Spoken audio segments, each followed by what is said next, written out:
this is a discussion on building a resilient quantum supply chain. And if you were here during yesterday's kind of introductory keynote talks, I think you heard a message from the Office of Science and Technology at the White House. And he pointed on, he made the mention about supply chain. So it's kind of nice to hear that they're listening, but I think there's a lot more that can be done. And so I've got a great panel here that has different perspectives on supply chain and how they're involved. And so what I'm going to do is first, I'm going to allow everyone, each of my panelists, to kind of introduce themselves, what their role is in supply chain and what they've been looking at with regards to this resilient supply chain. We'll ask some questions, and I think we'll have time to kind of open it up to the audience. So I'm going to start, just because of the way my slides are laid out, is with Luke. Okay. Hi, Luke Mauritsen. Sorry. Oh, yes, I need a mic. Yes. Okay. Luke Mauritsen, and I am living in Montana. I've got a company out in Boston Cryogenics. I built Montana Instruments, which you might have heard of, and we built cryogenic systems for quantum computing applications. So I've kind of been in the supply chain for the last 15, 17 years or so, operating in that way. When Montana Instruments was acquired, I had the opportunity to kind of say, like, well, what would I really like to do now? And so I set up a company called Quantum Strategics, and that company has a mission of helping to transform the quantum supply chain for the US and its allies. That's our mission. And as part of that mission, I have co-founded with a partner, Boston Cryogenics. And so we are reinventing the cryocooler and the technology around that, specifically for quantum and industrial markets. So that's kind of like the mission of Quantum Strategics is, 100% of my focus and energy is on Boston Cryogenics. So that's what I'm doing now. And why am I here? Why are you here? Yeah, I love America. I want America to be strong along with its allies. And quantum is one of those technologies that is probably the most important of our generation. And to play a role in that is really exciting. And that's kind of where I've been in the supply chain for the last several years. So. And you can also talk. I have your stack up. Oh, do you want to do introductions first? Or no, go ahead and just talk just briefly about. Okay, what you've been doing here. What you see up here is called the quantum stack. So I had the privilege of serving under the on the first NQI advisory committee to the White House under the Trump administration. And when we met after our first meeting, there was much talk about supply chain. Coming out of that meeting, realized that there is really no framework and no common vernacular, no visual, no common framework for defining the quantum supply chain. What is it? What are the different layers in it? And why are the layers, why should certain layers be separated from each other functionally? And then what's the taxonomy, the full taxonomy, which has not fully been done yet. There's only a sample taxonomy there. So we felt like our contribution beginning should be, let's help the community, the broader community, because even within quantum, none of us talked about the quantum supply chain the same. We all had different language, we all looked at it differently, and there was not even a common understanding of that. So from outside the industry, where you're talking with, say, folks from government or folks from different regional ecosystems or maybe corporate, they know nothing about quantum is totally new. So you can't expect them to understand, how maybe a fiber cladding and communications technology might be different from a HEMT amplifier, might be different from a vacuum system or a cryogenic system, right? So all of this is going to be very new. So let's build a framework that helps as a beginning place for all the strategy that then needs to be built. And the strategy might be on quantum supply chain and developing that out, right? The strategy might be for export controls. The strategy might be for regulations for certain parts of that. But where do we begin? We need something as a tool to be kind of a common framework. That was the purpose we built that at. It's gone through several iterations.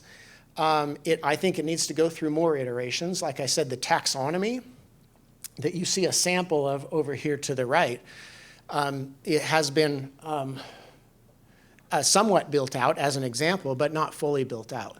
So other groups, we hope, will continue to do that. And I know Freeke and her team has done really good work on more strategic pieces of quantum supply chain that kind of build off this common basic framework. Okay. Great segue. So maybe Freeke, if you want to introduce yourself and then talk about the work that you've been doing. Yes. So hello, hi. I'm Freeke Heijman. I'm living in The Hague, actually, so on the other side of the Atlantic. I'm in quantum space already for 10 years now, and I set up QTech first from a government in a government capacity, and then I moved into the field and I started Quantum Delta Netherlands, which is the national program in the Netherlands. And last year I stepped down and started my own company, so more freedom and new entrepreneurial route. And the first client, or the second, was NATO. So NATO was establishing the transatlantic quantum community. I don't know if you're aware of what they are doing, but there are several work streams in there. And work stream 1 is key enabling technologies, and the specific request that I got from NATO was, can you do a vulnerability study on the quantum supply chain? So yeah, I said, okay, that's a great task, but immediately I thought, oh, it's a lot of work as well. So I had a conversation with my good friend Carl, and he said too, oh, this is a lot of work. So, but we said, let's do it. And then Lucas and Badr, who are also in the room, helped out, and yeah, we established this work. And one report has just come out, so you can read the summary online. The full report is not available due to security clearance reasons within NATO. So the first report is on quantum computing. Quantum sensing we are now wrapping up, so finishing that. And quantum networking is the third one we are working on. So this is for quantum computing. The essence of what we did is we took a model of the key enabling technologies as the columns that you need to build a quantum computing stack. So in that sense, it's indeed very complementary to your work on the quantum stack. And in the rows, you see the different qubit modalities that can be used to build a quantum computing stack. And for each of the cells in the matrix, we have done an analysis. So for instance, if you look at 1.1, say, we have mapped all the materials that you need to build a superconducting quantum computing system. We listed all these materials, and then we identified who are the suppliers of these materials. And based on that, we made a score on the vulnerabilities, because that was, in the end, what we needed to find out. Where do vulnerabilities arise? And we assessed the score based on a few criteria. The number of suppliers, so if there are only 1 or 2 suppliers within NATO, it's seen as a vulnerability. If there are none, of course, it's also a vulnerability. The capability to scale within the alliance, the IP position within the alliance, and also very important one, the supplier supply chain, because it can be, for instance, there is a supplier or there are many suppliers within NATO that can deliver a certain material or component, but if they have to source their key components from a non-allied nation, then that's a vulnerability as well. So in the end, that led to this scoring, and the higher the score, the more vulnerable it is. And in the report, we listed out all the vulnerabilities So that's the more quantitative analysis. And on top of that, we also looked a bit broader to the ecosystem. What key enabling technologies are needed to scale the technology, workforce, investment, that kind of thing. And we made also on request of NATO a comparison of the North American and European ecosystem to see if there was any imbalance there. So yeah, that's what we did. And of course, there are also some key points that came out, key vulnerabilities, and also recommendations that we did on how to address those. And that's where we are at this point. I think maybe we go into that a bit later, otherwise I keep talking too long.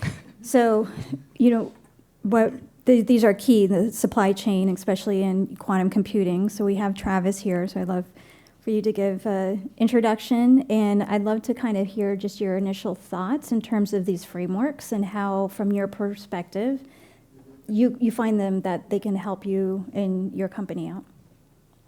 I don't remember if I gave you a slide, Anjul. Did I give you a slide? You did not. Okay, good. No, I wanted to make sure. Cool. All right, so that way I don't have to. Yeah. So hey, everybody. Travis Scholten. I've been with IBM for about 7 years now, right? And I've been thinking a lot these days about the intersection of government and business and technology, and especially with respect to the federal government, but also at a regional level. There's been a lot of activity through the Tech Hubs program and the NSF Engines program to stimulate regional ecosystem development around quantum technologies, and I've been thinking a lot in the context of the New England area, Massachusetts, and New York State. And I think what's interesting about these frameworks, and just to echo a couple of points that have already been made, is, I do some work with the Commonwealth of Massachusetts, and they're saying to themselves, the western part of our state used to be very heavy defense industry, and then it got deindustrialized.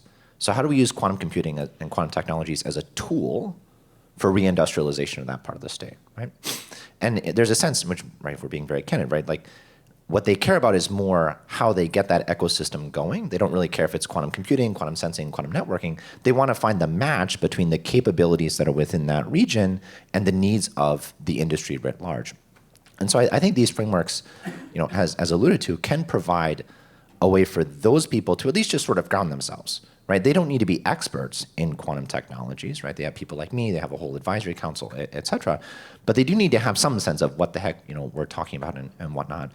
I would say with respect to sort of IBM as IBM, we have a very ambitious plan to build the world's first fault-tolerant quantum computer by 2029. It's on the roadmap. Hold us accountable to it. And we think a lot about what are the things that we need to build and acquire and use in order to scale our technology. And manufacturing of components is extremely important. Miniaturization of components is extremely important to support densification of the systems. We've done a lot of work internationally, actually in Japan. The University of Tokyo, we set up a supply chain testbed with them that they run and operate, and they've used that to help stimulate their own domestic supply chain industry.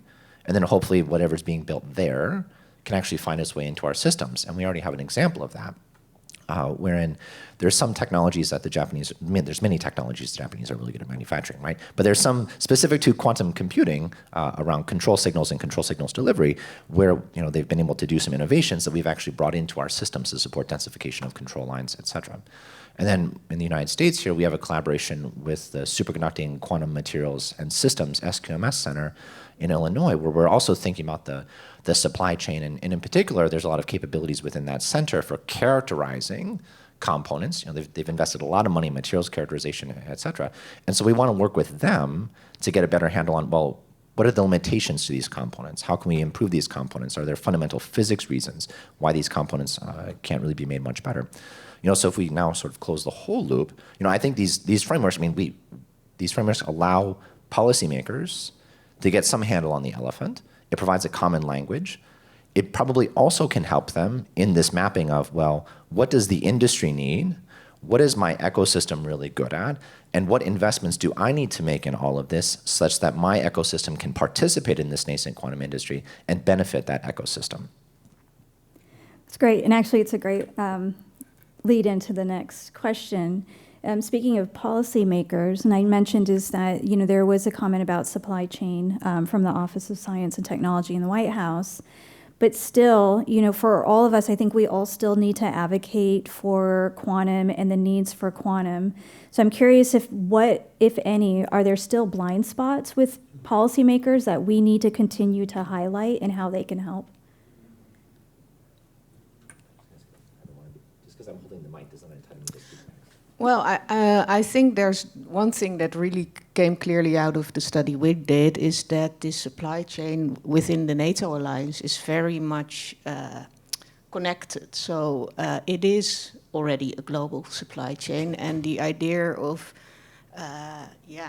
decoupling supply chains that may be in some heads of policymakers, that is at least not something that comes out of a study like this, and it's also not something that we should be advocating in our point of view to policymakers. So there is a very connected supply chain. There are a lot of shared vulnerabilities within the alliance. So let's work on those vulnerabilities also together. I'm going to try to be as brief as I can because I could probably talk easily for an hour on this question here. And I think fundamentally we have to understand that what's unique about there's some uniqueness about quantum that cause the supply chain technologies that we all look at today, everything from the wiring to the amplifiers to the cryogenics to the vacuum systems, all of those things. Those were all basically pulled off a shelf and they were used in some other industry, or oftentimes they were used in research. And if I go back to the year 2018, I think that was when Google made that first announcement with 53 qubits. Was that 2018? Not very long ago, right? And that was kind of the point where I think the world woke up and said, okay, wow, this might be real. But in a very real way, what we're doing is we've pulled off everything that we can. We've built a quantum computer as fast as we can, and we're sort of standing on one leg, holding our breath, and saying it works. And I make that point because when you look at almost every single one of the supply chain technologies, it's in some form. And as Travis said, there's a miniaturization that's needed, okay? But there's also, if you think about the uniqueness of quantum, there's also a complete redesign that's needed for cryogenic operation, for thermalization, for many sort of like nuances of performance that this new design, so let's think of reinventing most of the supply chain technologies for scaling. How do you scale them? How do you miniaturize them? How do you get the active heat load 10 times less or 100 times less? Because now we're operating at 4 Kelvin or millikelvin, whatever it might be, right? So there's all these new requirements. And so I think when we look at the quantum supply chain, it's very different than the general understanding of supply chain, from say a government perspective or a normal perspective. So we're at the start of, I think, reinventing many technologies. And we have a basis, we have a starting place, but what got us here is not going to get us there. So I think that's an incredible opportunity for startups, for companies. It's an incredible opportunity for innovation. But it's also a significant challenge because the size of the quantum computer today is nowhere near what it needs to be to actually provide utility in markets. And Travis can speak to this more than I can. So I'm just being, at the risk of, okay, so with all that said, I think that we should not assume that because we have things that work today, that it's going to actually be the right technologies to scale. And I think one particular blind spot that I would bring out is that I think that we need to have the right incentives. And I think that's something that the government can do. So if you think about private capital buys and sells equity. That's all they do. right? And they do a really good job of it. They pick winners, and they make bets. And they do a really good job of that. The government does a terrible job of that, right? Picking winners, and and that's really not the role that they should play. But the government can provide the right incentives. And so if I think about the right incentive, we're kind of at a classic chicken and egg right now, because the supply chain technologies, which are totally they're not very sexy things to like invest in. And quantum is, but not the supply chain technologies. That's a hard one, because investors don't understand, well, what's the real ROI? How many quantum computers are going to get built that this goes into, right? Nobody can answer these questions. And so in a very real way, the quantum supply chain companies and technologies are kind of stuck, right? So just one thing. I've seen a number of nods, kind of a raise of a hand of Yeah. who is in the supply chain right now, who's working in the supply chain. Okay, so a few of you. So I think those are where I saw the nods. So I'll try to wrap this. Like I said, I have a hard time being brief with this, but I'm going to try to wrap this up. I'm trying to make the point that we are kind of stuck right now. What gets us unstuck is the right incentives, and those incentives really could come from policy. Because investors are going to invest in what makes sense to invest in, right? And there's a lot of great choices today outside of quantum. So You're looking for me to say time's up? yeah. Well, yeah. Maybe till here's Francis also. Yeah, okay. I'm going to wrap this up.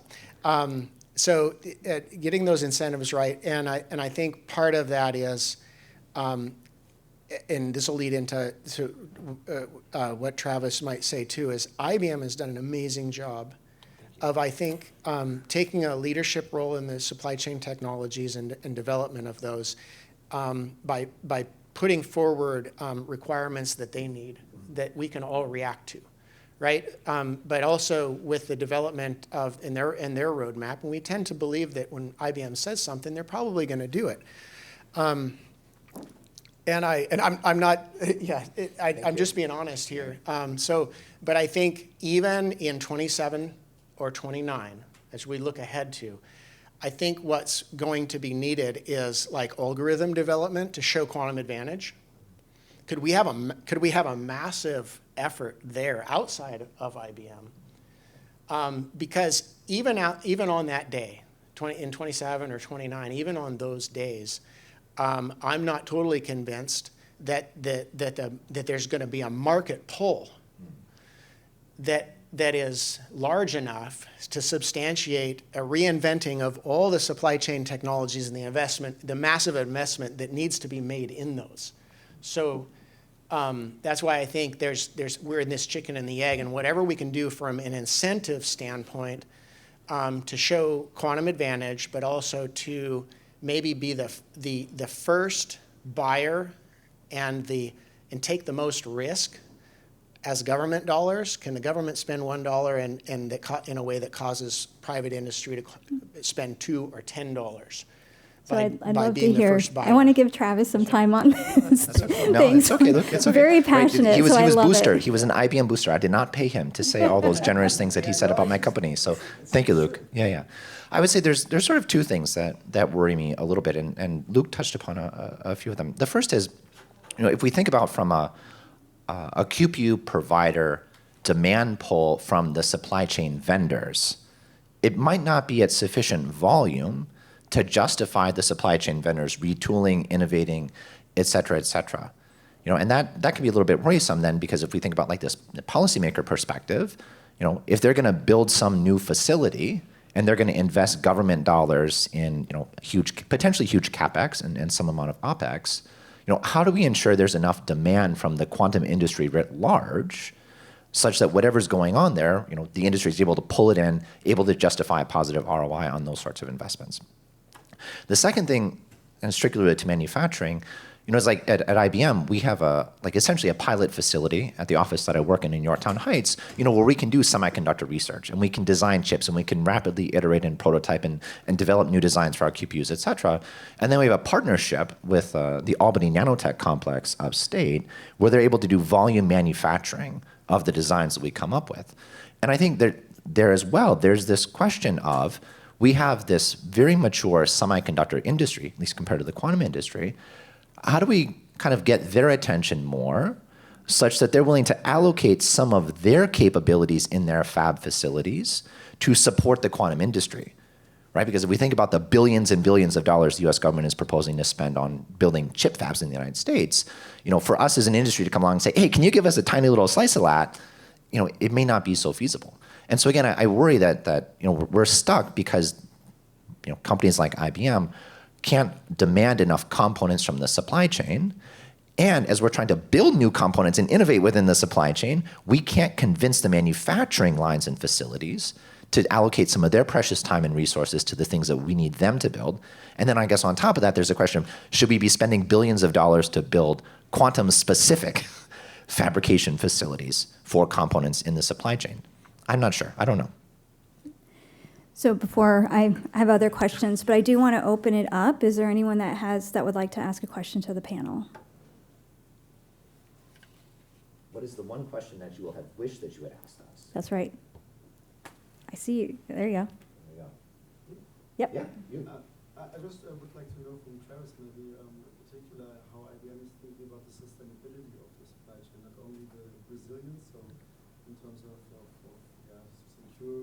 security, but also this opportunity we have kind of to build this new kind of industry also in a ESG compliant way, maybe. Sure. Do we need to repeat the question? Yes.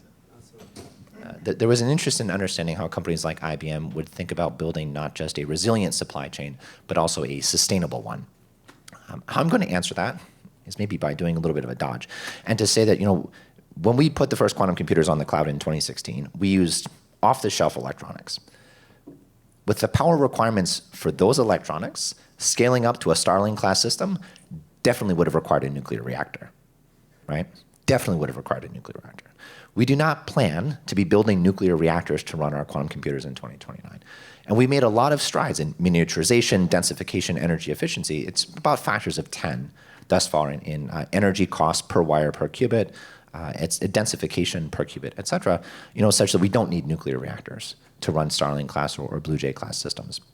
So there's this sense in which quantum computing, as you alluded to, right, is coming of age in this era of sustainability and a search for energy efficient quantum computing. And so we're going to be mindful of that. But I think maybe more than that as just the good unto itself, there's the compelling business case, right? It will cost us less to build this system.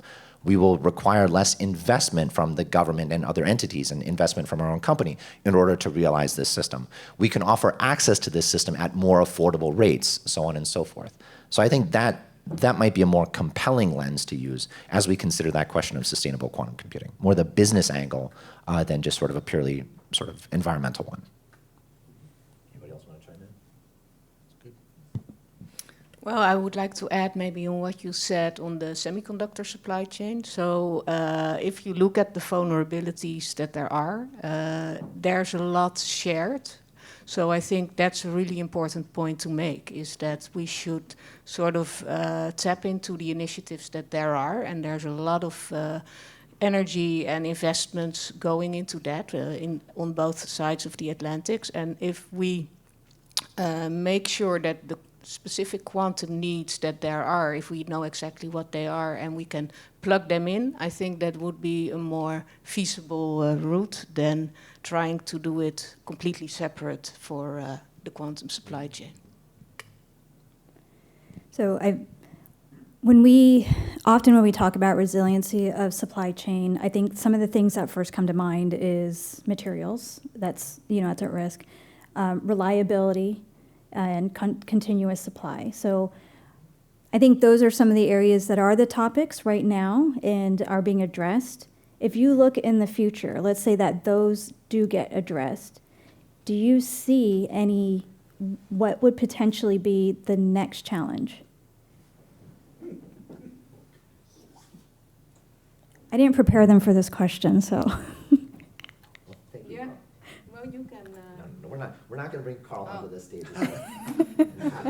Well, so we have been looking at sensing as well, and then is size, weight, and power. So the things need to get smaller, and to do that, you need a supply chain that can manage that, and then the number of suppliers that can do that, it dramatically decreases. So that's the next thing. Okay, I realize you said we solved the materials. No, I didn't say we solved it. I said we recognize that it's an issue, so we know that that's a vulnerability. So I think one of the, I would be remiss if I didn't talk about materials just for a little bit. The fundamental materials, advanced materials that are needed, and that might be on the lasers, it could be in the cryogenics, it could be in the quantum material or the quantum technologies and devices that are made. Right now, today, and there's a lot of talk about how do we get things out of the ground, right? The mining that needs to happen. Absolutely, let's do it, right? And that's important. But I think what's not being talked about, which could be a major blind spot, is there is a lot of really high-tech processing and manufacturing steps to get all the way to an advanced material. This is not easy. There's a lot of know-how, there's a lot of infrastructure, and this is something where the U.S. doesn't have a strong position. So on the one hand, you can imagine we're going forward, and it becomes a limiter to how fast we can move and how fast we can scale, because we can't make it. Like, it's great that we can get out of the ground, but you still have to put it in a box and ship it off to somewhere else and wait for it to come back as an advanced material. So that's a problem. And I think that's a capability that we need to be building here now, and it's going to take many years to develop those capabilities. Now I think the second point is kind of the flip side of that same coin. If you look at even swap, what are the things that are going to be game-changing efficiency wins, say, or game-changing technology evolutions? It's likely that at some point, that's going to be dependent on the materials, the basic materials that are used. I know it's true for cryogenics, right? The basic materials that you're using. So to have the capability, not to just develop the materials we need today, but to have the capability to develop the materials that need to be made for tomorrow in order to reinvent certain technologies. That's a capability that springs out of the first, but is very important for the future. Travis, do you have any thoughts?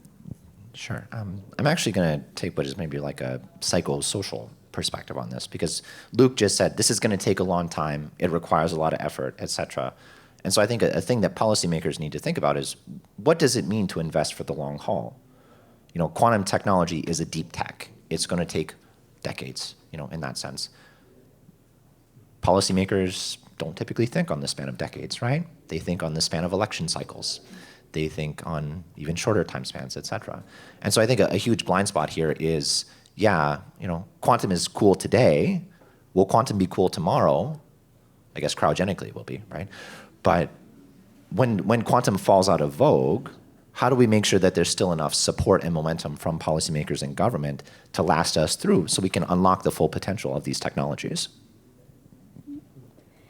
Right, so I think I have time for one more question, but I will allow it to the audience if they have a question, or else I'm going to ask mine. Okay. So we had we do. Okay, go ahead. Could you rank the things that are most critical to improve upon, and what is taking the most energy within a system? Top 3 things. I'm going to give this to either Luke or Freeke. Energy as far as power. Yeah. Well, the cryogenics and the control electronics are the power-hungry features of a quantum computer. So definitely, and I think they're roughly equal. Okay. How do they scale? I can't speak as much to the electronics, but the cryogenics absolutely need to scale. And there's no big win there. It's not like you get to a certain point where all of a sudden you get these big efficiency wins. It's just going to take a lot of power. I don't know if you have anything to say. Well, to add on that, the material supply chain, to get it and then to enrich it and to make use of it, then that's the biggest thing.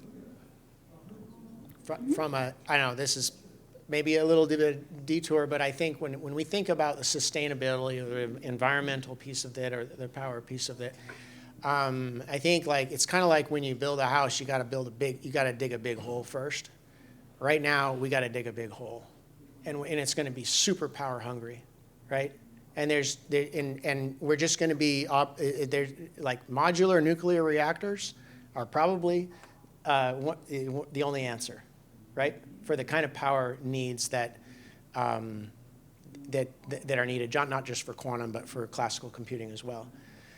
Having a quantum computer address certain fundamental materials challenges and getting efficiency wins there, I think that's part of the dream of how the kind of problems that a quantum computer could solve.